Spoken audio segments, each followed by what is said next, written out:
நடுவில் நண்பர் ஒருத்தர் வீட்டில் போயிருந்தப்போ நைட்டு தூங்கும்போது அகர்பத்தி ஏற்றி வச்சுருந்தாங்க. தூங்கும்போது இருக்கிற அகர்பத்தி கிறுக்கு போயிலன்னா இது கொசுவத்தி தான் அப்படின்னா நடுவில் ஒரு செய்தியை பார்த்து நெஞ்சு வெளியே வந்துருச்சு. மகாராஷ்டிரா, உத்தரப்பிரதேஷ், ஆந்திர பிரதேஷ் மாதிரியான இடங்களில் சந்தையில் இருக்கிற உறுதிப்படுத்தப்படாத அங்கீகாரம் பெறாத இது மாதிரி நிறைய கொசுபத்தினால் பெரிய பெரிய பாதிப்பு ஏற்படுதுன்னு ரைடு செஞ்சு அது எல்லாத்தையும் தடை பண்ணியிருக்கிறாங்க.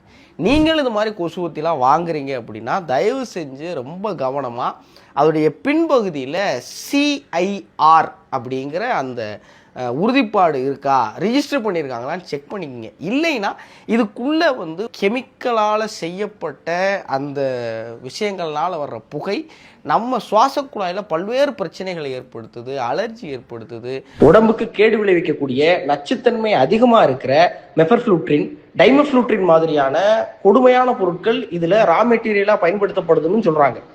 ஆஸ்துமா வரவழைக்க கூட வாய்ப்பு இருக்குது. இன்னும் லங்ஸில் பெரிய பெரிய பாதிப்புகளை ஏற்படுத்திடும் அப்படின்னு நம்மளை தொடர்ந்து எச்சரிக்குது மத்திய அரசாங்கம். அதனால் தயவு செஞ்சு உங்கள் வீட்டில் இந்த கொசுவை விரட்டுறதுக்கு நீங்கள் என்ன பயன்படுத்தினாலும் அது அந்த சிஐஆர் அப்ரூவ்டு இருக்கா அப்படிங்கிறத கண்டிப்பாக உறுதி செஞ்சுங்க. எக்கச்சக்கமான போலியான அகர்பத்திகள் சந்தையில் இருக்குது. அதனால் ரொம்ப கவனமாக இருங்க. ஏன்னா நம்ம நிறைய வீட்டில் பச்சை குழந்தைகள் பக்கத்தில் கொசு விரட்டுறதுக்கு வைக்கிறாங்க.